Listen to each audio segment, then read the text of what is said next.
Meaning हमने define किया उसके फीचर्स से। सबसे पहला फीचर हमने कल किया था, हमने बोला था परफेक्ट मार्केट को याद रखने के लिए बेस्ट मेथड क्या है, कौन सी मार्केट, इनको याद रखें, vegetable sellers and fruit sellers को। हमने कल इसलिए डिसाइड किया कि स्मॉल वेजिटेबल वेंडर्स को माइंड में रखें क्योंकि we can correlate with them. अगर हम बोलते हैं कि वो जो मेन मंडी में बंदे बैठे हैं उनको इमेजिन करें तो आप नहीं कर पाएंगे क्योंकि हमने उन्हें देखा ही नहीं। सो फिर आपको रिक्वेस्ट की गई जो घर पे आकर हमें रेडी पे सब्जियां दे जाते हैं या फ्रूट्स देते हैं, हमें उन्हें इमेजिन कर लें तो भी ये मार्केट समझ में आ जाएगी। जब ये अच्छे से समझ आ जाएगी फिर हम उसे अपने आप होलसेलर्स के साथ कनेक्ट कर देंगे, क्योंकि अभी कोरिलेशन कैसे बनाए एग्जाम्पल के साथ। तो अभी हमने माइंड में रखा जो सब्जियां और फ्रूट बेचने घर पे आते हैं वो लोग, वो कितने लोग होते हैं जी, कितने लोग हैं जो सब्जियां और फ्रूट्स बेच रहे हैं मार्केट में, बहुत सारे। सो हमने इसका पहला फीचर जो कर चुके हैं वो है large number of buyers and sellers, they are in a very big number. फिर हमने इसमें पॉइंट पढ़ा कि कौन इन दोनों में से मार्केट को इन्फ्लुएंस करता है। इन्फ्लुएंस समझते हैं, जिसके खरीदने या बेचने से मार्केट में कुछ इफेक्ट हो जाए। फिर हमने देखा बायर है कि सेलर, लेट्स सी। बायर अगर आज, आई एम अ बायर, अगर आज मैं डिसाइड करूं मैं अनियन नहीं खरीदूंगी तो मार्केट में क्या सरप्लस हो जाएगा? जी नहीं, कोई फर्क नहीं पड़ेगा। क्यों? Because there are many who may buy more in more quantity, so hardly matters. मेरा मार्केट शेयर क्या है बेटा? नेग्लिजिबल। हमने वर्ड लिखा है नेग्लिजिबल, मतलब ना के बराबर। हम इतने सारे हैं नंबर में कि हमारे होने ना होने से कोई फर्क नहीं पड़ता, right. Let's talk about sellers. Sellers के बारे में आज एक रेडी वाला बोले मैं रेडी नहीं लगाऊंगा, देखो शॉर्टेज क्रिएट हो जाएगी, कैसा होगा? वो क्या इन्फ्लुएंस कर रहा है? नहीं कर रहा। क्यों? बिकॉज उसके जैसे और बहुत सारे हैं, वो शायद आकर वो बेच जाए। मैंने कल एग्जाम्पल लिया कि गली में अगर एक बंदा सब्जी बेचने वाला नहीं आता तो क्या उस गली में खाना नहीं बनेगा आज? हाँ जी बोलो, कुछ फर्क नहीं पड़ेगा, वो नहीं देगा, कोई और बेच जाएगा। So it means because they are very big in numbers, so that एक के होने ना होने से कोई फर्क नहीं पड़ता। This we done. सेकंड जो हमने किया था वो कौन सा था, बोलिए please. No, second one nature of the product. Nature of product, इसमें प्रोडक्ट की नेचर कैसी है? Homogeneous. The word homogeneous says it is identical. Identical means बिल्कुल एग्जैक्टली द सेम। एक से अनियन लीजिए या दूसरे से ले, they are same. They same in colour, size, durability, taste, everything is same. So क्योंकि they are dealing, hello, because they are dealing in same kind of product. हाँ जी हाँ जी, जल्दी जल्दी जल्दी। Because they are dealing in same kind of product, so it's just a matter of what? Chance or choice? It's a matter of chance, not of choice. Late आए बोलना नहीं है किसी ने, बस इधर उधर बैठ जाइए फटाफट। Matter of chance, not of choice। इसका मतलब क्या था? आपको अगर अभी फोन आए घर से कि आपने सब्जी आज लेकर आनी है या आलू प्याज लाने, तो मम्मा ये बोलेगी सिर्फ इतना आलू लेकर आना, ये नहीं बोलेगी उस बंदे से ही आलू लेकर आना। क्यों? क्योंकि सभी के पास प्रोडक्ट कैसा है? होमोजीनियस, सेम, हार्डली मैटर्स, आप किसी से भी बाय कर लें। It will be just a matter of chance. आप नीचे उतरिए, जो रेडी वाला पहले नजर आएगा या जो शॉप नजर आएगी आप उससे बाय कर लेंगे।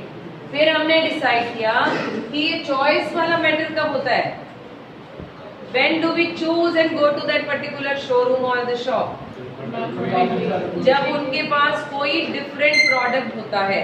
जब आप गारमेंट्स बाय करते हैं, एक दूसरे को रेफर करते हैं, तुम कभी उस शॉप पे जाकर देखना उसके पास ज्यादा वैरायटी है। Where what do you do? That's a matter of chance or choice? It's a matter of choice. You choose and then you go. क्यों जाते हो? Because that person carries differentiated product. क्योंकि वो प्रोडक्ट डिफरेंट होता है तब आप choose करते हैं। आप इनडिफरेंट कब हो जाते हैं? जब कोई फर्क ही नहीं पड़ता, सेम ही तो सामान है, ए फर्म के पास और बी फर्म के पास। So it's just a matter of chance, जो मिल गया उससे हमने बाय कर लिया। Okay, I am not expecting कि बीआरएस को 100% समझ आ जाना चाहिए। It's okay, but to start with I am just making the base. Okay बेटा, बाकी हम उधर कवर करेंगे इसे डिटेल में। तीसरा जो हमने स्टार्ट किया है फीचर वो समझ लीजिए क्योंकि इसका कनेक्शन होना जरूरी है। Free entry and exit. हमने पढ़ा इस मार्केट में एंट्री और एग्जिट दोनों ही एब्सोल्युटली क्या है, फ्री है। उसे कैसे समझा हमने लिखा एंट्री कब फ्री होती है, एंट्री के लिए कुछ बैरियर्स एग्जिस्ट करते हैं। अगर आप किसी बिजनेस में एंटर करना चाहें, so there may be you may have to face certain barriers. Now what kind of barriers they are? Tell me please. Natural and artificial. मैंने याद कराने के लिए बोला था, नेचुरली अगर कोई बिजनेस शुरू करना है आपके पास क्या होना चाहिए, पैसा होना चाहिए। सो नेचुरल फैक्टर क्या हुआ, capital. You should have huge capital, not only capital, huge capital when you talk about starting a business. Am I right? Okay. अब क्या था, इस मार्केट में अगर किसी बंदे ने वेजिटेबल्स का काम स्टार्ट करना है, क्या उसे ह्यूज कैपिटल की जरूरत है? नहीं, नॉट रिक्वायर्ड। सो कौन सा ये बैरियर एग्जिस्ट करता है? नहीं करता। लेट्स सी आर्टिफिशियल में से कुछ क्या हुआ, नहीं यहाँ नेचुरल का मतलब नेचर से रिलेटेड कुछ नहीं था, तभी मैंने इसको समझाने के लिए स्पेशली बोला naturally you should have what, money. तो इसलिए इसको ऐसे कनेक्ट किया, नेचर से कोई मतलब नहीं था कि रिसोर्स होना चाहिए कुछ भी, no, you should have money. Then comes artificial barriers. Okay, now artificial barriers are the patent rights, copyrights, registration, नाम रजिस्टर कराना पड़ेगा, पेटेंट करानी पड़ेगी चीजें। क्या एक सब्जी बेचने वाले को ऐसा कुछ नाम लेने की जरूरत पड़ती है? कभी नहीं, मैंने तो किसी रेडी पे नहीं लिखा देखा कि कोई नाम रजिस्टर्ड हो। तो इट मींस क्या ये बैरियर एग्जिस्ट करता है? नहीं करता। So neither the natural barrier is there nor the artificial barrier is there. So entry barriers तो क्या हो गए, फ्री हो गए, इसीलिए लोग इस मार्केट में इजीली एंटर कर जाते हैं। पॉइंट क्लियर हुआ? Then we talked about exit barrier. क्या काम बंद करने के लिए भी कुछ बैरियर्स होते हैं? बंद करने, बंद करके घर चले जाओ, नहीं। There are certain barriers, it is called labour laws. Labour के what do you say, labour की प्रोटेक्शन और उसकी सेफ्टी सिक्योरिटी के लिए there are certain laws which a company has to fulfil. Even उस लॉ में इतना भी लिखा है कि safe drinking water is their right, proper sanitation facilities are their right, right. Plus आप किसी भी लेबर को बिना नोटिस के ऐसे नहीं निकाल सकते। किसी भी बंदे को आप बंद कर रहे हैं तो आप उसे कम से कम कुछ टाइम दे नया जॉब ढूंढने के लिए, क्योंकि उसकी फैमिली उसकी जो जॉब पर डिपेंड करती है। So there are certain labour laws. पर क्या इस मार्केट में लेबर लॉज लगेंगे? बंदे ने रेडी बंद करनी है, बंद करके घर चला गया, there is no exit barrier. So there is no entry barrier, there is no exit barrier. इसीलिए इस काम में, इस बिजनेस में लोगों का आना और जाना लगा रहता है। मेरी बात समझ में आई? यहाँ तक हम कर चुके हैं। आज हम इसका इम्प्लीकेशन करने वाले हैं, जो मैंने पहले समझाना है। Then we will move further. I ask them to write, this is very very important, feature भी और इसकी इम्प्लीकेशन भी। ओके, फीचर आई एक्सप्लेन, जिसमें आप बैरियर्स के बारे में लिखेंगे, इम्प्लीकेशन में क्या लिखेंगे अब हम स्टार्ट कर रहे हैं। ओके हो गया? कितनी जगह छोड़नी है प्लीज टेल मी। इतना काम किया हमने, 2 पेजेस ही होंगे, 3 पेजेस मैक्सिमम छोड़ दीजिए, स्पेशली बीआरएस में। नाउ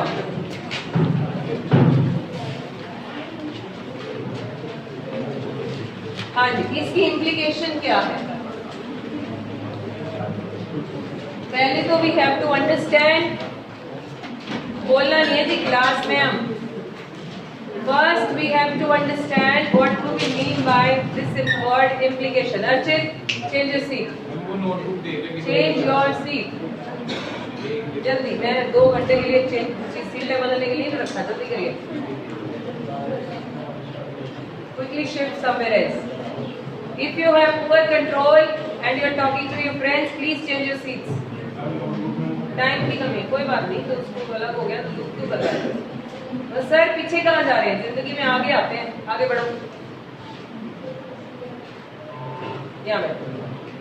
इम्प्लीकेशन बच्चों बीआरएस नगर स्पेशली क्योंकि आपको नहीं बताया, हर पॉइंट के साथ बेटे हम इम्प्लीकेशंस लिखेंगे। Most of the points carries implications.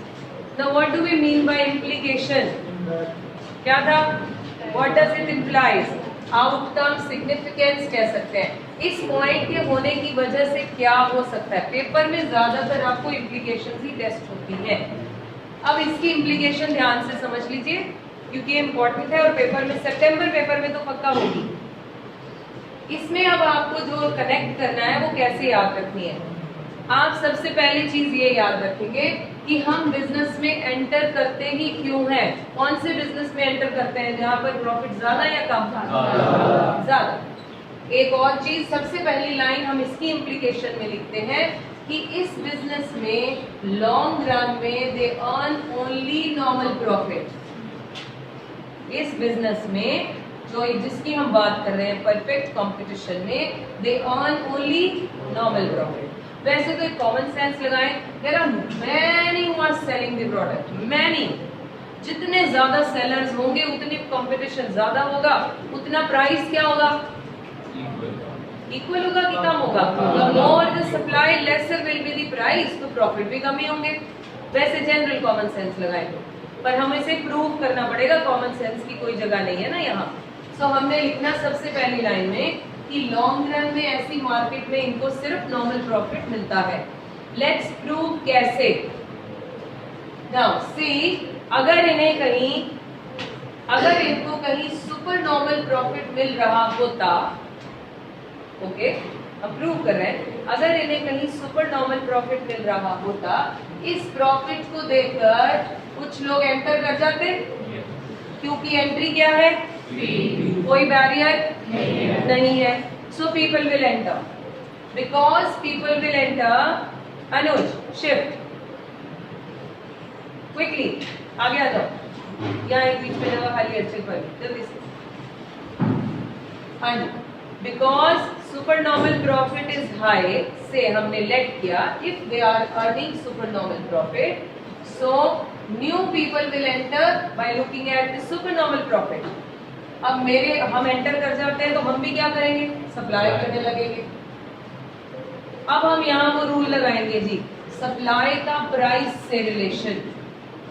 अभी तक हम P to S पढ़ के आए हैं बच्चे, प्राइस का सप्लाई से रिलेशन बताइए कैसा है? डायरेक्ट। लेकिन अगर मार्केट में सामान ज्यादा हो जाए या फिर कंपटीशन ज्यादा हो गया तो फिर प्राइस क्या हो जाते हैं? फिर प्राइस कम। तो हम कहेंगे जी जब सप्लाई बढ़ गई तो प्राइस हो गया कम।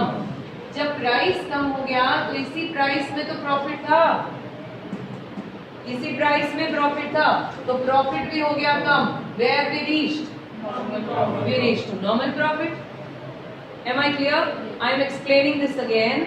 हम कहते हैं इस लाइन को जस्टिफाई कर रहे हैं, लॉन्ग रन में इस मार्केट में उन्हें सिर्फ नॉर्मल प्रॉफिट अर्न होते हैं।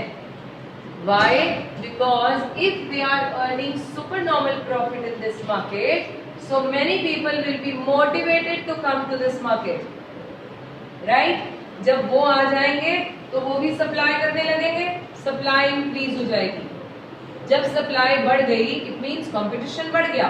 सब more supply in the market results into fall in the price. Price कम हो जाएगा। जब प्राइस कम होगा आशीष, इसी प्राइस में प्रॉफिट था, जब प्रॉफिट कम हो गया तो reach back to normal profit. दूसरा केस, इसमें लॉसेस भी नहीं होते, वो कैसे? नॉर्मल प्रॉफिट ही होते हैं लॉन्ग रन में। अगर कहीं ये सुपर नॉर्मल लॉसेस, जिन्हें हम एबनॉर्मल लॉसेस या जो भी कह सकते हैं, अगर इनको लॉसेस हो रहे हो, राइट, सपोज कर रहे हैं let they are facing losses, so what will happen? Few people will, क्योंकि exit is free, there is no barrier in this, आराम से छोड़ जाएंगे। जब वो छोड़ जाएंगे तो सप्लाई क्या हो जाएगी? कम हो जाएगी, क्योंकि अब मार्केट में सप्लाई कम हो गई। What will happen to the price? Price बढ़ जाना चाहिए, सो प्राइस इंक्रीज हो गया। प्राइस में ही तो प्रॉफिट है, कहाँ पहुंच जाएंगे ये? They will reach back to normal profit. Hence I am saying they earn only normal profit. एक बात जनरल याद रखनी है, जिस भी मार्केट में आना जाना फ्री होगा वहां ये सप्लाई कभी बढ़ाते रहेंगे कभी कम होती रहेगी। M I right? जिस भी मार्केट में एंट्री और एग्जिट फ्री होगी वहां रश लगी जाएगा। जब रश बढ़ेगा तो सप्लाई बढ़ेगी, सप्लाई बढ़ेगी तो प्राइस, तो फिर प्रॉफिट क्या होंगे? कम हो जाएंगे। उन सारी मार्केट्स में आगे भी आएंगे सेम मार्केट एक और, उस वाली मार्केट में लॉन्ग रन में they will earn only no, short run में anything can happen. Asri, short run में anything can happen. There may be supernormal profit, there may be normal profit, there may be losses. कैसे example लेते हैं? पहले long run समझ आ गई सारी story, short run की एग्जाम्पल समझते हैं। शॉर्ट रन केस में क्या हुआ? से I am not also dealing with this market, but मुझे पता चला कि नागपुर से संतरे बड़े अच्छे मिलते हैं, oranges are very good, they belong to Nagpur only, या देहरादून से लीची बड़ी अच्छी मिलती है। सो इसी मार्केट की एग्जांपल ले रहे हैं ना, तो हम वहां गए, हमने वहां से 3-4 ट्रक वहां से बुक करा लिए, क्योंकि वहां प्रोड्यूस होती है तो प्राइसेस क्या मिले होंगे कम। आई थॉट मैं यहाँ लाकर उसे ज्यादा प्राइस में बेच दूंगी। शॉर्ट रन प्ले कर रही हूँ मैं, या मैं शिमला गई, वहां पता चला एप्पल अच्छा मिलता है किन्नौर से, वहां से एप्पल ले आए 4 ट्रक, अब ले आए यहाँ पर। वन पॉसिबिलिटी क्या है बच्चे? I am able to sell at high price. है पॉसिबिलिटी? यस। मैंने वहां से 40 रुपीज में लिए, यहाँ आकर मैंने 60 रुपीज में किसी को दे दिए, तो what have I earn in short run? Super normal profit. Am I right? Okay, यहाँ आए, मैंने किसी को कोशिश किया बेचने का, वो नहीं, अब ये पेरिशेबल गुड है, I cannot wait for long period of time. My elasticity is I may sell it at neck to neck prices. Right? सिर्फ मेरे थोड़े से प्रॉफिट रखे, भैया तुम जितने में लेना ले लो भाई, नहीं बिक गए तो अब मैंने क्या किया? Normal profit. मेरा सामान बिका ही नहीं, हो गए थे हम आपसे क्यों ले, हम तो लेते हैं ऑलरेडी नहीं से। Why should we buy from you? वो भी आपके पास 2-3 ट्रक ही हैं, तो हमें तो ज्यादा चाहिए था, आप नहीं लेते। पॉसिबिलिटी है या नहीं? है। अब हुआ क्या? मेरा सामान पड़ा क्या हो गया? खराब, because it's a perishable good. So what happens? I am generating loss. Short run में एनीथिंग कैन हैपन, लेकिन अगर कोई इस बिजनेस में सस्टेन करता है which is a longer period of time, उसमें वो क्या अर्न करेगा? Only not. Am I clear to everybody? Implication लिखिए, हेडिंग बनाइए implication. My suggestion to you is, implication में ये एक ऐसी कोड से लिख लो पहले, ताकि आपको लर्न करने में इजी हो जाए। इम्प्लीकेशन हेडिंग लिखते ही, फ्री एंट्री एग्जिट की इम्प्लीकेशन है, 3 पेजेस छोड़ने थे। हम वैसे भी चैप्टर चेंज करते हुए भी 1-2 पेजेस छोड़ते हैं। रिमेम्बर वीआरएस नगर, तो 2 पेजेस वो काउंट कर लो और 2-3 ये, फिर इम्प्लीकेशन लिखिए बेटा। हेडिंग इम्प्लीकेशन, ये कोड लिख लो, super normal profit is high, so that you can remember. Paper में नहीं लिखना है ये।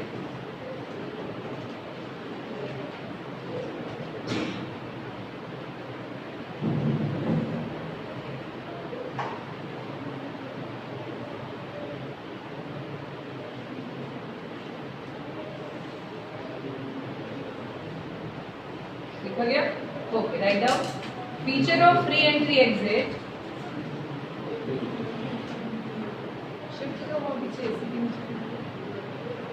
अभी थोड़ी देर में हो जाएगा। Feature of free entry and exit, feature of free entry exit implies that feature of free entry exit implies that no firm under perfect competition implies that no firm under perfect competition earns supernormal profits,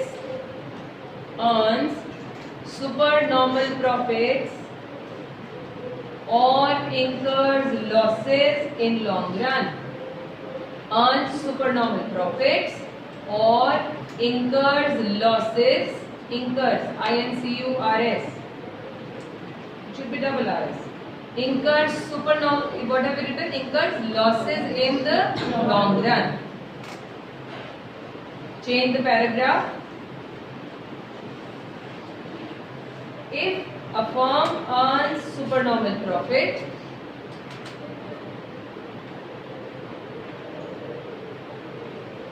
comma, new firms will enter into the industry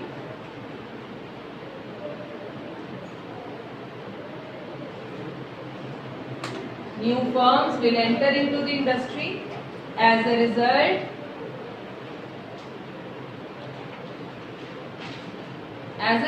what will happen? New people will enter, supply will increase. As a result, supply will increase and prices will start to fall or decline. As a result, supply will increase and price will start to fall. This process will continue till the firm earns normal profit. This process will continue till the firm earns normal profit. Change the paragraph. On the other hand,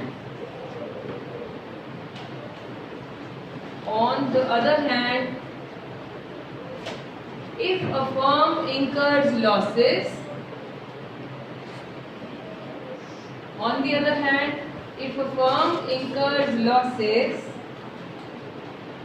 comma, few firms will leave the industry. Due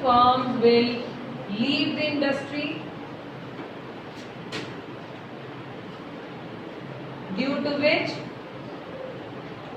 supply will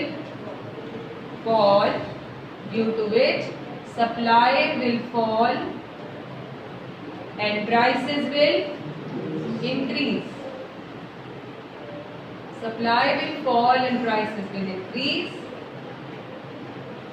Ultimately,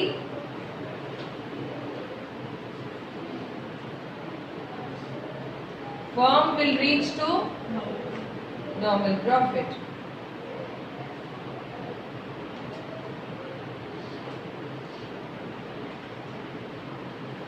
Change the line. Thus we can say that a firm can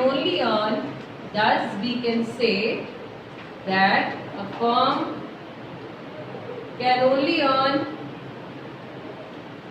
normal profit in the long run.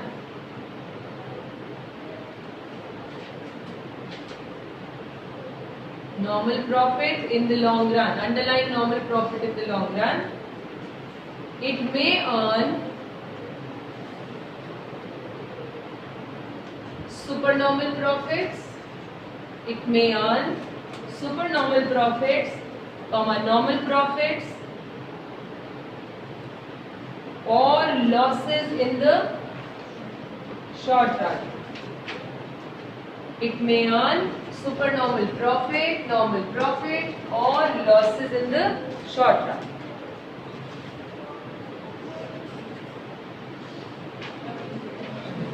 Next point heading लिखेंगे. Next feature.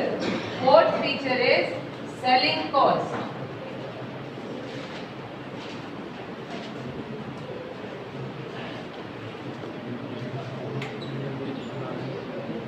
Selling cost. Right. Who will tell me what do you understand from selling cost? चिराग आप बताओ बेटा. Selling cost क्या होती है? नहीं, इनको भी नहीं पता, हमने डिस्कस ही नहीं किया. वैसे सेलिंग कॉस्ट क्या होती है?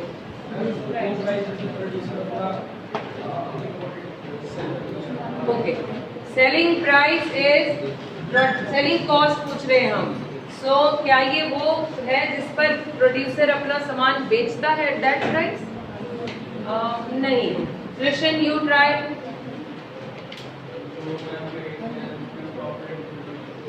Which is profit to the,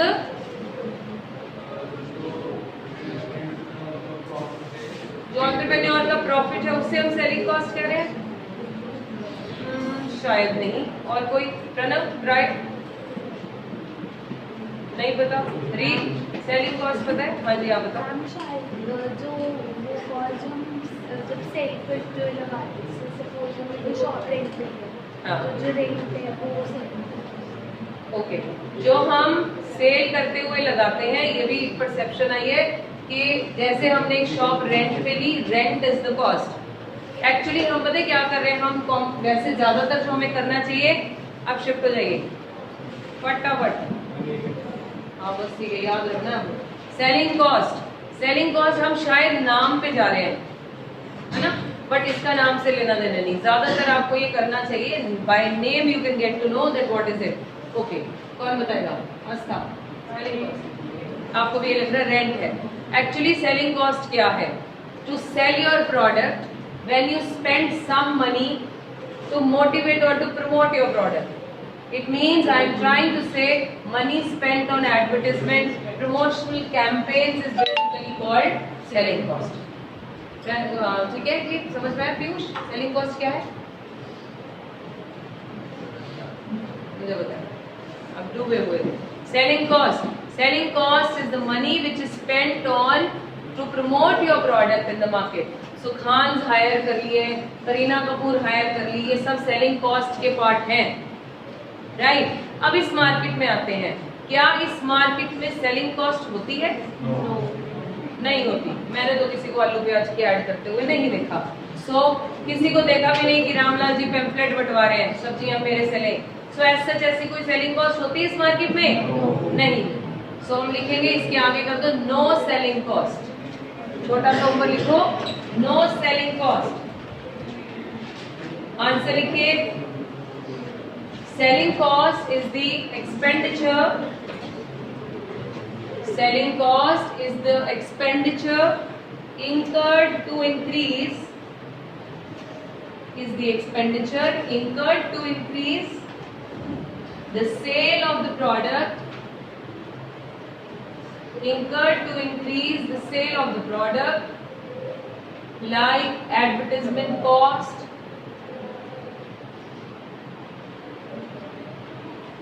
comma cost on promotional campaigns, advertisement cost कहाँ छूट गया बोलो? हो गया? Okay, cost on promotional campaigns, ये मैंने आपको मीनिंग लिखवाया सेलिंग कॉस्ट का, अगर पेपर में 1 मार्क लिए आए। Change the paragraph, there is no need of selling cost in this market, promotional campaigns, there is no need of selling cost under this market because there is no need of selling cost in this market या under this market। वैसे जरूरत क्यों नहीं है advertisement की इस market में? Product is similar. आप एडवर्टाइजमेंट में क्या लिखोगे? आप जब भी एड देखते हो उसमें कुछ ना कुछ डिफरेंसेस बताए जाते हैं, राइट। लक्स में ये है, ये डिफरेंट है, किसी और सोप में ये डिफरेंट है, इस शैम्पू में कंडीशनर ज्यादा है, मतलब some differentiation to show, that is why you give the ad. यहाँ पर क्या ऐड दोगे? यहाँ पर ऐड में प्रोडक्ट सेम है, तो हाउ विल यू डिफरेंशिएट कि मेरे से ही खरीदो? ऊपर से तभी तो हमारे लिए क्या है, बेटर ऑफ, कहीं से भी हम बाय कर लेते हैं। So that is why there is no selling cost इनवॉल्वड।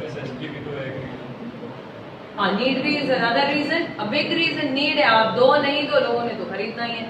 लेकिन ऊपर से ज्यादा, नीड से भी ज्यादा, ठीक है, नीड कपड़े भी हैं, नीड कुछ और भी है, लेकिन उसमें फिर आप चूज करके ही लेते हो, स्टिल यू चूज, है ना। हम ज्यादातर कहते हैं food, shelter and clothes, they are need, but still in clothes and in shelter you choose, right.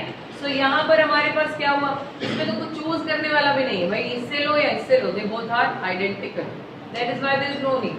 Yes, need can be the point. Let's continue. Because the product is, हमने लिखा there is no selling cost in this market because the product is homogeneous, Because the product is homogeneous and all the units are sold at the same price. And all the units are sold at the same price. अभी हमने price factor इसका पढ़ा नहीं, अभी पढ़ेंगे। Actual में एक reason होता है आप दूसरे से अलग हैं इस बात की ऐड देते हैं, दूसरा आप दूसरे से सस्ते हैं तो भी ऐड देते हैं। बहुत बार किसी वो प्रोडक्ट के ऊपर से शैम्पू के ऊपर ऐसे काट के लिखा होगा 50।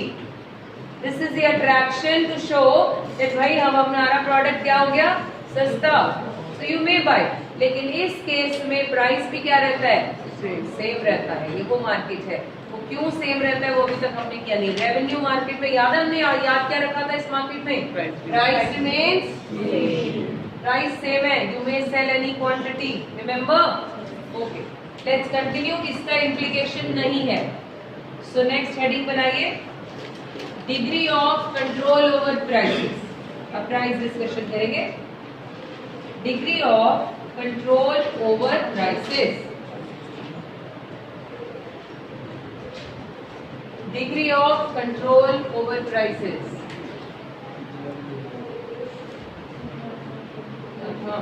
Degree of control.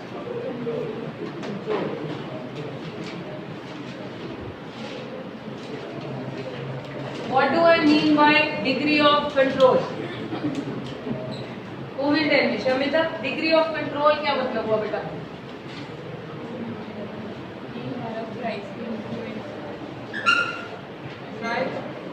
प्राइसेस के ऊपर कह रहे हैं ना, डिग्री ऑफ कंट्रोल। आपके पेरेंट्स का आपके ऊपर डिग्री ऑफ कंट्रोल कैसा है? मेरा क्वेश्चन चेंज कर दिया ना, डिग्री ऑफ कंट्रोल पता चला। कुछ पेरेंट्स का बहुत जबरदस्त डिग्री ऑफ कंट्रोल है, हम सभी से हाई डिग्री ऑफ कंट्रोल। कुछ का क्या है, मीडियम, कुछ का zero. You have the control at place. बहुत सारे ऐसे भी ये बच्चे डिसाइड वो कहते थे हम तो उन्हें कंट्रोल ही नहीं करते थे, वो हमें कंट्रोल करते हैं। हमने कब उनसे फोन पकड़ना है उनके मूड स्विंग्स के हिसाब से डिसाइड होता है। So it means degree of control का मतलब क्या हुआ, कंट्रोल ऑन दिस प्राइस। वो डिग्री कैसी है, हाई है मतलब गुड कंट्रोल, मतलब they are the one who are going to fix the price, और मीडियम पार्शियल कंट्रोल, यस कर सकते हैं लेकिन कुछ फैक्टर्स पे डिपेंड करता है, या नो कंट्रोल। इस केस में कंट्रोल कैसा, नो कंट्रोल। अब इसको पहले समझ ही लेते हैं क्योंकि इससे रिलेटेड एक और आंसर आएगा, इसको ध्यान से समझना बेटा, राइट। अब हम बड़ी देर से कह रहे हैं कि इस मार्केट में neither the buyer nor the seller is influencing the market. Then who is influencing the market? कोई तो इन्फ्लुएंसिंग फैक्टर होना चाहिए, मार्केट फोर्सेस। हमने पीछे कहीं लिखा था एग्जाम्पल में, market forces are determining. Now what are those market forces? Market forces are demand and supply, demand and supply. ये क्वेश्चन ध्यान से समझ लो, नेक्स्ट चैप्टर में सारा कुछ इसी पे ही है। नेक्स्ट चैप्टर बोला था ना मैंने, डिमांड सप्लाई प्राइस तीनों का रिलेशन आएगा। अब अगले इससे नेक्स्ट चैप्टर में हम ये इकट्ठा बनाएंगे, लेकिन इस चैप्टर में ऐसा एक ही क्वेश्चन है, प्राइस फिक्स होता कैसे है। Let's understand with this, let's try. ये कौन सा कर्व है जी, डाउनवर्ड स्लोपिंग वाला? डिमांड की सप्लाई, डिमांड की सप्लाई। टाइम क्यों लग रहा है इतना सोचने में? Why it is downward sloping? Negative relation between price, right. This is what supply. Why it is upward sloping? Positive relation between price and supply. यहाँ पर हम लेते हैं प्राइस, यहाँ अब इसके बाद हम लेंगे, पहले लेते थे सप्लाई, डिमांड में लेते थे डिमांड, अब यहाँ लेंगे क्वांटिटी एक्सचेंज। डेप्थ में अगले चैप्टर में पढ़ेंगे, थोड़ा थोड़ा जितना समझ में आए, मस्ती में कोई पढ़ाई नहीं हो सकती। रिमेम्बर, मर्जी तुम्हारी है, आई कैन ओनली गाइड। इस पॉइंट पर लिसन टू मी प्लीज, इस पॉइंट पर हमने जो ये प्राइस फिक्स किया, ये वो पॉइंट है जिसमें जितना डिमांडेड है उतना ही सप्लाइड भी है। ये वो पॉइंट है जहां पर से I am taking as 60 units, 60 units ही डिमांडेड है और 60 यूनिट्स ही सप्लाइड है. Very good situation. No surplus, no shortage. What is good for this market? Surplus या शॉर्टेज? प्रथम सरप्लस या शॉर्टेज? सरप्लस अच्छी है. हाँ जी, दोनों नहीं. ठीक है, दोनों ही नहीं है. शॉर्टेज नहीं, दोनों ही नहीं. We should be at equilibrium. This is what is point known as equilibrium. क्यों? सरप्लस भी डंप मनी है. अगर मार्केट में सामान एक्स्ट्रा है तो भी वो डंप मनी है. शॉर्टेज है तो भी नहीं. ठीक, तो हम अभी कॉल इट ये बेस्ट है, पर यहीं पर इक्विलिब्रियम है वो कैसे पता चलेगा? क्योंकि अभी हमने पढ़ा नहीं. Let's take an example. देखिए ध्यान से प्लीज. अगर प्राइस ये हो तो डिमांड क्या हो जाएगी? कम हो जाएगी. प्राइस बढ़ने से डिमांड कम हो गई. ओके, इस प्राइस पर सप्लाई देखिए कितनी है. डिमांड 40, डिमांड को टच करके लेकर आए. आशीष इधर ध्यान दे. सप्लाई यहाँ पर है, सप्लाई कर्व को टच किया, ये 80. इस प्राइस में जो कि से इट इज 8, ये जो गैप है जिसमें मेरा सप्लाई कितना 80 यूनिट्स, क्योंकि प्राइस बढ़ने से suppliers are motivated to supply more people will enter, supply will increase. Price बढ़ने से supply reach to 80 units, but what happens to my demand? It is falling at 40 units. ये जो gap है ये shortage है या सरप्लस? सरप्लस. हम इस सिचुएशन को, ये जो 40 का गैप है, इसे हम कहते हैं एक्सेस सप्लाई. मेरा पॉइंट कुछ समझ में आ रहा है? बाकी तो डिटेल में अगले चैप्टर में पढ़ेंगे, लेकिन अभी प्रूव करना है यही प्राइस क्यों. आंखें खोल के जाग के सुनना है. राइट. अब let's check the other price. If I keep, इस पे नहीं बनाते, नया बना लेते हैं ताकि आपको कंफ्यूजन नहीं हो. Now see, this is demand, this is supply. If I keep, what happened? Shift हो जाओ. हाँ, मैंने बोला था फैन के नीचे चले जाओ बेटा. If I keep 4 rupees as price, okay, अब इस 4 rupees में प्राइस के कम होते ही सप्लायर क्या होंगे? चले जाएंगे. Supply will fall. 60 से कहाँ आ गए? 40 में आ गए. राइट. लेकिन प्राइस कम होते ही डिमांड कब यहाँ है बेटा? डिमांड क्या हो जाएगी? बढ़ जाएगी. Are you understanding my point? दोबारा, प्राइस के कम होते ही सप्लायर्स कम हो जाएंगे क्योंकि there is a direct relation. Price के कम होते ही डिमांड बढ़ जाएगी. There is an indirect relation. कैसे? जैसे ही प्राइस, ये प्राइस है ना बेटा, प्राइस कम हुआ, ये सप्लाई लाइन है, सप्लाई को टच करते हुए सप्लाई 40 हो गई.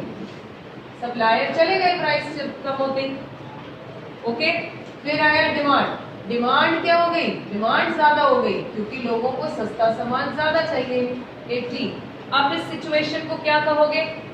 शॉर्टेज या सरप्लस? शॉर्टेज. शॉर्टेज, क्योंकि लोग मांग ज्यादा रहे हैं और सप्लायर सप्लाई नहीं कर रहे. ओके, इट मींस अब कितने से शॉर्टेज हुई? 40 यूनिट से शॉर्टेज हो गई. राइट. क्या ये अच्छी सिचुएशन हुई? नहीं. क्या ये अच्छी है? नहीं. So what is best? जितना मांगा उतना सप्लाई हो गया. वो कहाँ है? 6 रुपीज में ये 60 यूनिट्स. अगर इसका थोड़ा सा भी समझ में आया हो तो अभी के लिए काफी है, इस चैप्टर के लिए काफी है. क्यों? अब I am going to tell you price fix कैसे हुआ. इसको हटा दिया, इसको अभी कॉपी की भी जरूरत नहीं है. ये देखिए, here is demand, here is supply, right? इन दोनों ने एक पॉइंट पर मीट किया, that is say 60 units, right? फिर प्राइस उन्होंने फिक्स किया towards this side is what is the price, तो उन्होंने फिक्स कर दिया 6 रुपीज. 6 रुपीज में डिमांड करने वाले कितने यूनिट्स डिमांड करते हैं बच्चों? कितने? 60. सप्लाई करने वाले कितने यूनिट सप्लाई करते हैं? फिक्स हो गया. भाई इस पे इक्विलिब्रियम है, ना शॉर्टेज ना surplus. Neither excess supply nor excess demand. अब ये एक इंडस्ट्री है, मार्केट फोर्सेस है। मार्केट फोर्सेस को हम इसमें इंडस्ट्री कहते हैं, इस मार्केट में इंडस्ट्री कहते हैं, क्योंकि इंडस्ट्री फिक्स करती है प्राइस को। कर दिया। अब ये फर्म को कैसे देगी कि भाई अब जो सब्जी वाला है वो बैठ के फिक्स नहीं करता प्राइस क्या होंगे, पता है आपको, उसे पीछे से मिलते हैं। Do you know that?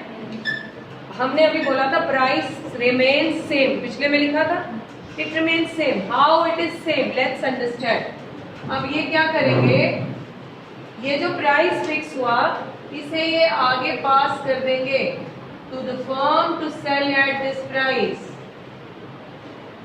इन्होंने, ये इंडस्ट्री का डायग्राम है, ये फर्म का डायग्राम है। ABCD बंदे को बोला गया भैया 6 रुपए फिक्स हुए हैं आज के, आप इस 6 रुपए में जितनी मर्जी क्वांटिटी बेच सकते हैं।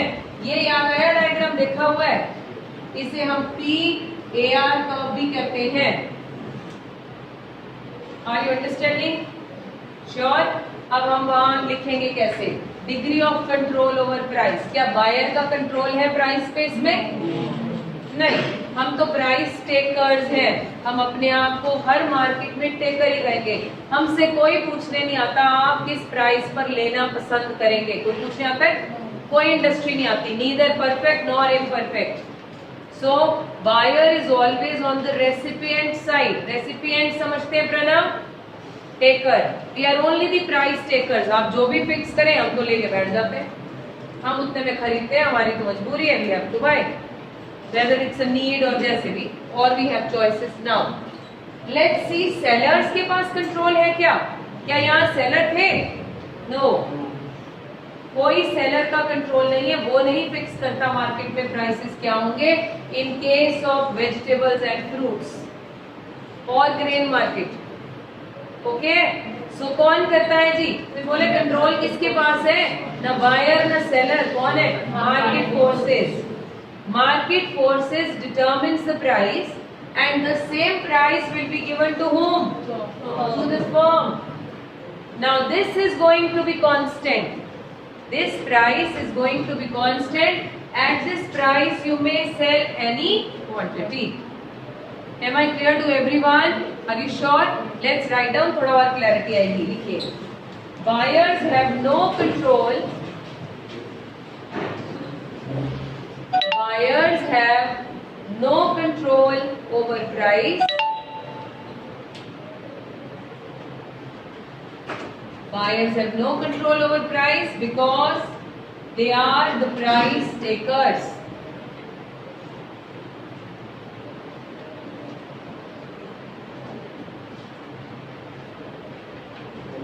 They are price takers. So underline buyers, price takers. Line change कर लो। Sellers have no control over price.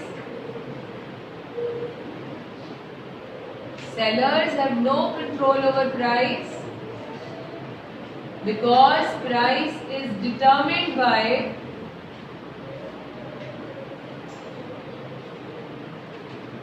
sellers have no control over price because price is determined by whom?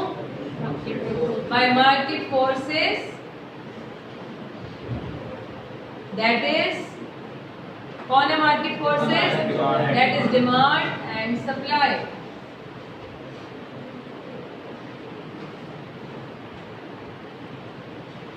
इसकी इम्प्लीकेशन लिखते हैं जी, एक line छोड़ के implication नहीं लिखे।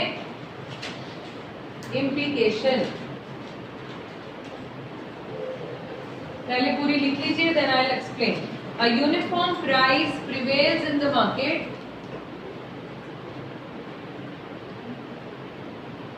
A uniform price prevails in the market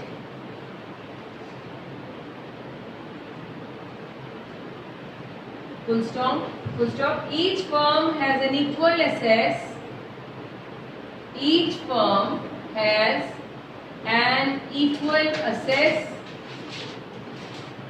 to technology. Each firm has an equal access to the technology and inputs,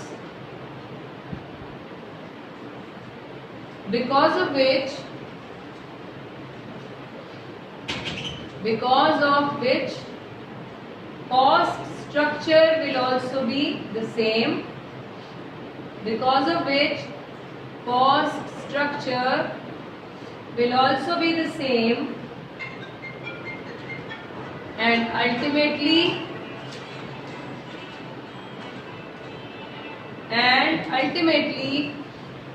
all firms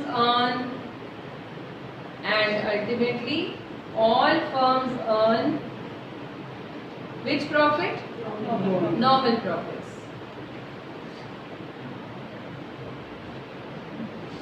Ultimately all firms earn normal profit. अब ये पूरा पॉइंट समझते हैं. पहले तो हमने सिर्फ फर्स्ट लाइन में ये मेंशन किया कि there is a uniform price prevails in the market. Uniform समझते हैं? क्या होता है uniform? Same. It is same. So same price है दी मार्केट में. ये आंसर हम अलग से लिखेंगे बेटा जो ये मैंने बनाया है. ओके, बट समझाने के लिए यूनिफॉर्म हुआ कहाँ से? सो ये इस तरह से बनाया गया. उसके बाद लिखा इस मार्केट में कॉस्ट स्ट्रक्चर सेम है, इस मार्केट में इनपुट सेम है, तो फिर प्रॉफिट भी क्या है? सेम है. कॉस्ट स्ट्रक्चर और इनपुट्स, इससे मतलब समझाओ जरा कोई.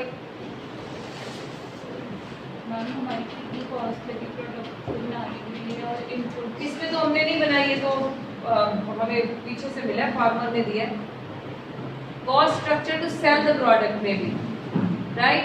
अब किसी ने, अब सारे लोग मोर और लेस सेम स्टाइल से सामान बेच रहे हैं as far as the vegetables and fruits are concerned. Am I right? सभी लोग सेम स्टाइल से सामान बेच रहे हैं. हो गया? और देखना ना उसने एक्सप्लेनेशन लिखवा दी उसके बाद. अभी कुछ और प्रोडक्शन और जाना है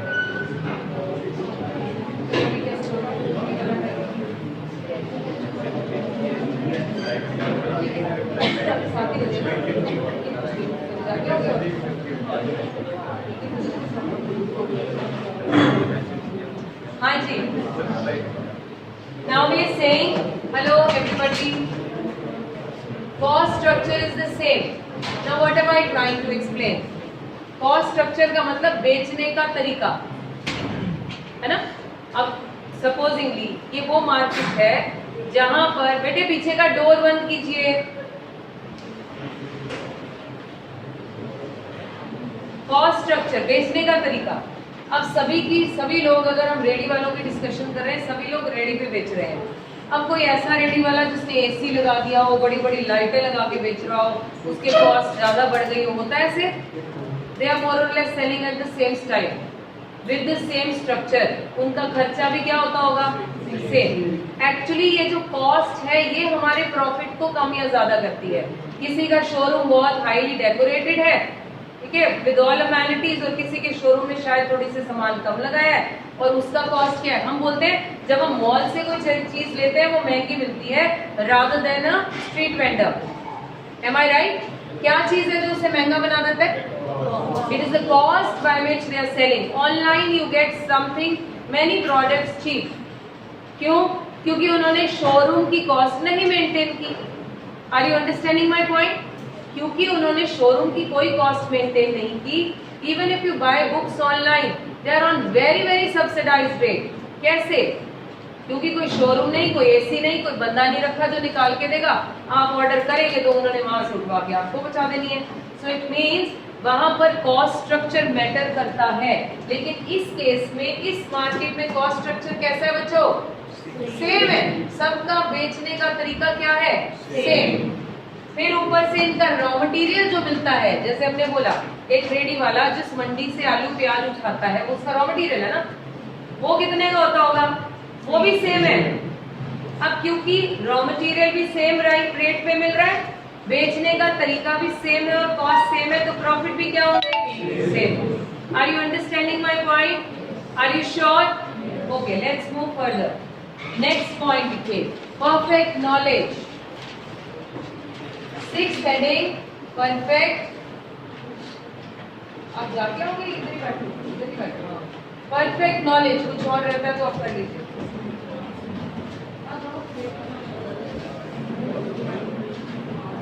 परफेक्ट नॉलेज,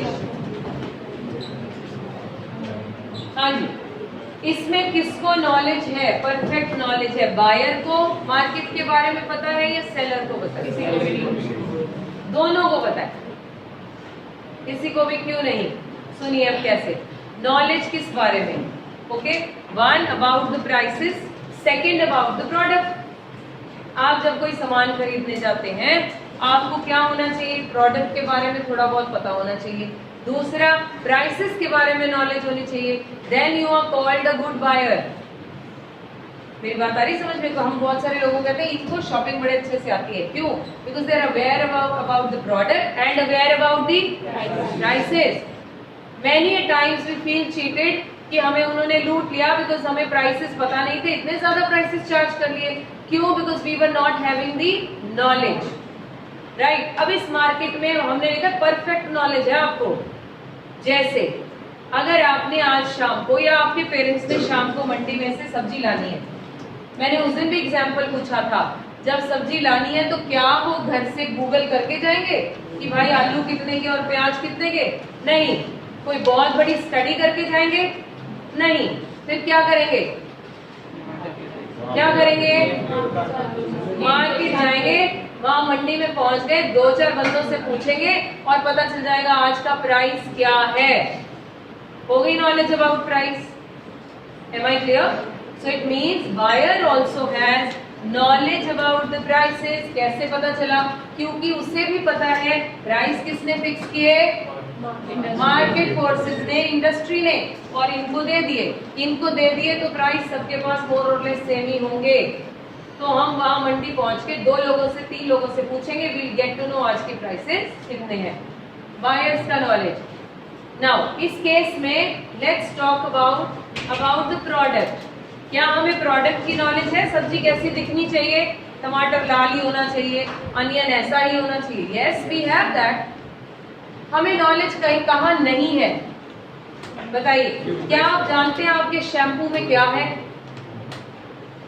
आपके टूथपेस्ट में नमक है कि नहीं है? नहीं जानते। डेटॉल वाले भी अपनी एड में एक वो कीड़ा छोड़ देते हैं। They claim 99.9% we are accurate, not 100%। So हम इतने साल से मैगी में लेड खाते रहे, हमें पता ही नहीं है। Can we say that we had perfect knowledge in that industry? No. हमें सिर्फ उतना ही पता है जितना एडवर्टाइजमेंट के थ्रू हमें दिखाया जाता है। पोचा मारा, जर्म्स मर गए, एक कीड़ा रह गया, दिखाते हैं ना मूवी में, वो डाल के फिनाइल वगैरह। इट मीन्स वो हमें इतना ही दिखाते हैं, हमें इतना ही पता है। अब एक्चुअली पोचा मारा, इतने कीड़े मरे भी कि नहीं हमें पता ही नहीं। Are you understanding?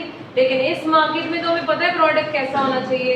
अगर अब टमाटर के ऊपर एक काला दाना है तो इसमें कीड़ा पक्का होगा, हमें पता है, राइट। सो इट मीन्स हमने इसमें वर्ड यूज किया परफेक्ट। सो वी नो यही एक मार्केट है जिसमें आपको प्रोडक्ट के बारे में नॉलेज है। बाकी सारी मार्केट्स में आपको पता ही नहीं कौन क्या बेच रहा है और क्या प्राइस है, कितना प्रॉफिट कमा रहे हैं हमसे। We are not aware. Are you understanding my point? So what kind of knowledge buyer carries? Perfect. And what kind of knowledge seller carries? अब सेलर जो ये वाला बंदा है जो आपको सामान बेच रहा है, क्या वो अवेयर है कितने में बेचना है? Of course. उसे किसने बताया? इंडस्ट्री ने बताया, भाई इतने में बेचना है। वो ये नहीं कह सकता मैंने गलती से सस्ता कोट कर दिया या गलती से ज्यादा चार्ज किया। ज्यादा तो वो ले ही नहीं सकता, क्योंकि हमें क्या है? परफेक्ट नॉलेज है। हमें पता चल गया है कि आज के प्राइसेस क्या हैं। So they can not charge more price from us. Are you understanding my point? Let's start writing, फिर हम इसे कोरिलेट करते हैं। हमने हेडिंग लिखा है परफेक्ट नॉलेज। थोड़ी जगह पूछ लो कितनी छोटी है, then you can write. Both buyers and sellers, quickly write please. Both buyers and sellers are fully aware, both buyers and sellers are fully aware of the prices, fully aware of the prices prevailing in the market.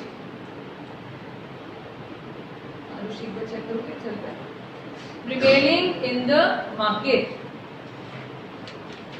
इसकी implication लिखिए, feature इतना ही है, implication is the heading. Implication of perfect knowledge about the product is implication. पूछो मेरे से। Implication of perfect knowledge about the product is that any attempt by any firm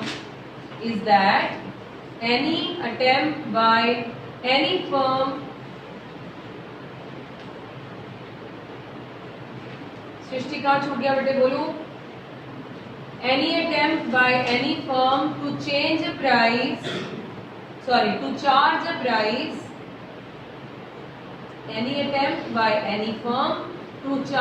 price higher than the uniform price will fail. To charge a price higher than the uniform price will fail as buyers will not buy the product. Will fail as buyers will not buy the product.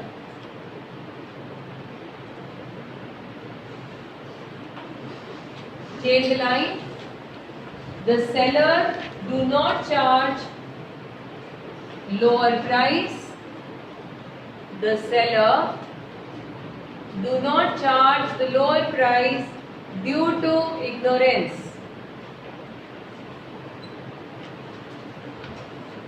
Seller do not charge lower price due to ignorance. पहले last line समझ लेते हैं। हमने यहाँ बोला seller कम price भी नहीं charge करता, कह के कि मुझे पता नहीं था। क्या उसे पता नहीं था? हाँ जी। Is he not aware about the prices? बोलिए।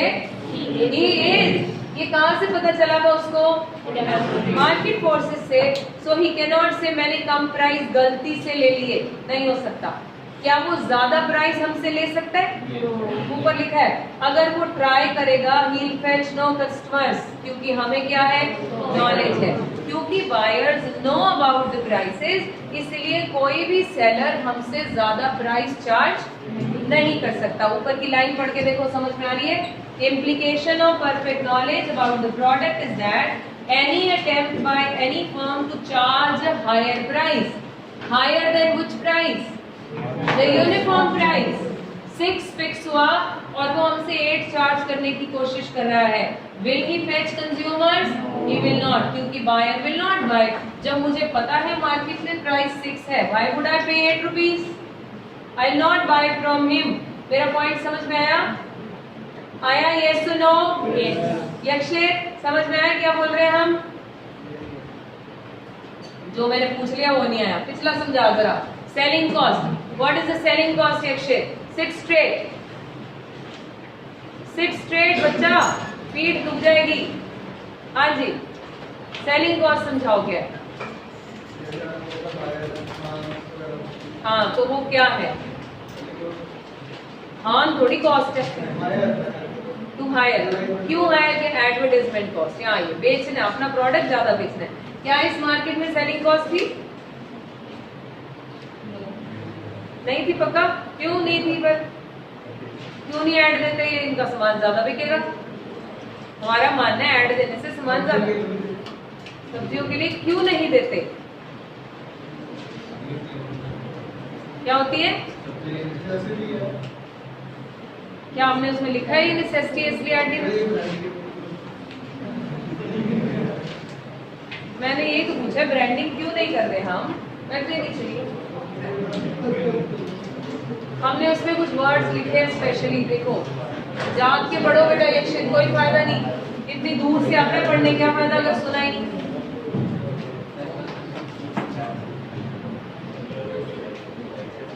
हाँ जी, सेलिंग कॉस्ट इसलिए नहीं, सामान सेम है, एक जैसा सामान बेच रहे हैं, एक ही प्राइस पर बेच रहे हैं, इसलिए ऐड किस बात की देनी है? क्या कह रहे थे? कुछ नहीं बोल रहे थे। ये वाला पॉइंट अब लास्ट आपका आ गया समझ में? लास्ट पॉइंट क्या है पता है? जो लिखा है अभी, कौन सा हेडिंग लिखा है?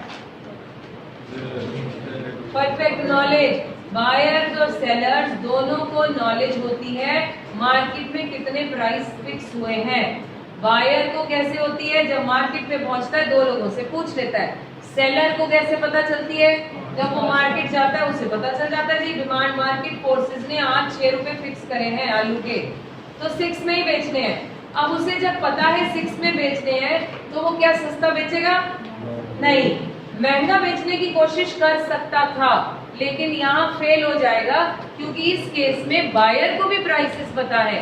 हमें कैसे पता चले, हमें कैसे पता चले, हमने मार्केट में जाकर 2-3 लोगों से पूछा, क्योंकि सभी को यूनिफॉर्म प्राइस दिया गया था तो वो सेम ही प्राइस कोट करेंगे। आप मेरी बात समझ पा रहे हैं? Okay, let's write down the next point. Nature of AR and demand curve. Nature of AR and demand curve 7th heading है जी, ये 7th ही आपका भी right. Nature of AR and demand curve.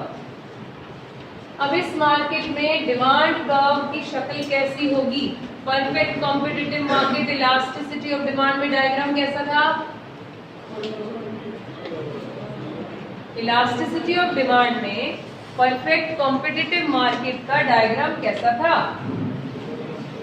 पहली मार्केट परफेक्टली इलास्टिक, ये रहा, ये वो market है जिसमें you remember price remains the same, you may sell any quantity.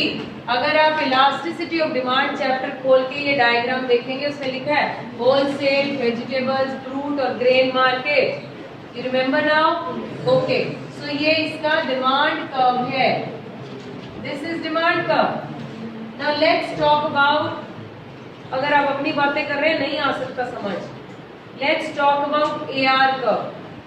Revenue chapter में आ गए, रेवेन्यू चैप्टर में हमने पढ़ा था जहां प्राइस सेम होता है वहां पर AR कर्व कैसा है,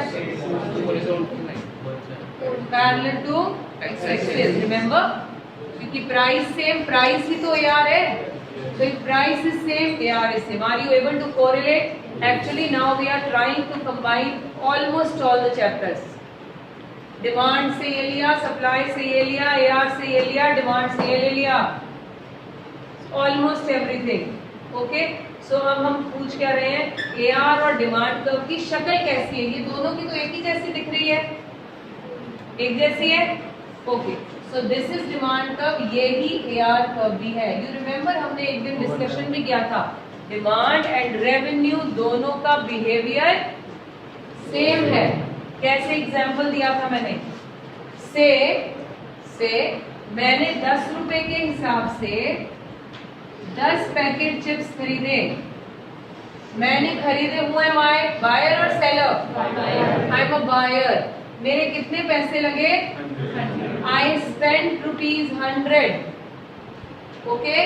मैंने इनसे खरीदे, he is a seller, producer, इन्होंने कितना रेवेन्यू जनरेट किया, कितना किया, सेम। सो डिमांड और revenue they behave in the same manner, क्योंकि दे आर, वी जनरली से एक कॉइन के 2 साइड्स हैं। 2 साइड कैसे, एक साइड किसकी, कंज्यूमर की, ये वाली साइड किसकी, प्रोड्यूसर की। चैप्टर हैवी लग रहा है, वेरी ज्यादा है बट इंटरेस्टिंग है। अगर आप जागते रहे ओनली देन, बशर्ते आप जागते रहे, राइट। मैं एक लाइन का मतलब समझा रही हूँ आपको, which is very difficult in the morning for you people to get up. शक्लें ऐसी बनी हुई, बाय गॉड, बस आंखें बंद नहीं कर रहे कि कोई मैम क्या सोचेंगे, गाना गा रहे हैं हम, कोई स्टोरी सुना रहे हैं हमको, बिल्कुल सोए पड़े आधे से ज्यादा लोग। जब ऐसा हो सिट अटेंटिवली, मुंह धो लो, वैसे तो नहा के आना चाहिए, सुबह सुबह इतनी गर्मी है, पता नहीं ब्रश भी करके आएगी नहीं, आई डाउट। हाँ जी, हाँ जी, अब हमने क्या बोला, revenue and demand they move in the same manner, they behave in the same manner. अब आप सबसे पहले ये वाला डायग्राम कॉपी कीजिए, यहाँ लिखेंगे हम AR स्लैश डिमांड कर्व, यहाँ पर क्या लिखते हैं हम, ये क्या लिखा हमने AR, हाँ यहाँ आउटपुट आ गया। डायग्राम कॉपी कीजिए, ये वाला डिमांड स्लैश AR, हाँ यहाँ डिमांड भी है। This diagram we are copying. You may sell OQ, OQ naught or OQ dash. Label each and every point.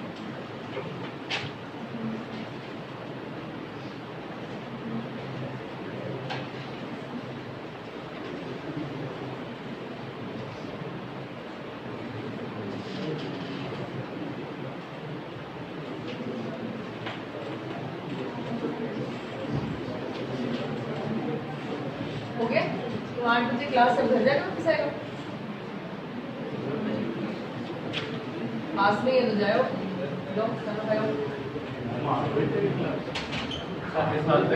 हाँ जी, मैसेज नहीं है आप? चलो कोई नहीं, अब बताओ।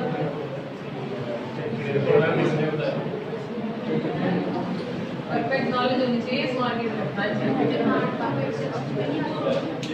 बेटे, हमने इसमें एक्चुअली एवरेज रेवेन्यू लिया है। अगर मैं दूसरा लेती तो फिर मैं लिखती प्राइस एंड डिमांड।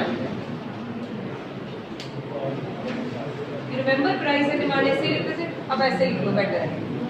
डिमांड का भी फीचर लिख दिए, यहाँ price and demand corresponding AR and output ऐसे लिया था, अब बेटर ऐसे लिख। हाँ जी, copied. Let's write down the nature of DD curve. लिखो बेटा, कोई बात नहीं। लास्ट 15 मिनट्स में we are going to one discuss revenue and आपकी असाइनमेंट्स टेस्ट होनी है, इसलिए ब्रेक मिल जाएगी लास्ट में। The nature of DD curve is perfectly elastic. Anushree देखोगे, चलता है। The nature of DD curve is perfectly elastic, that is, at a given price,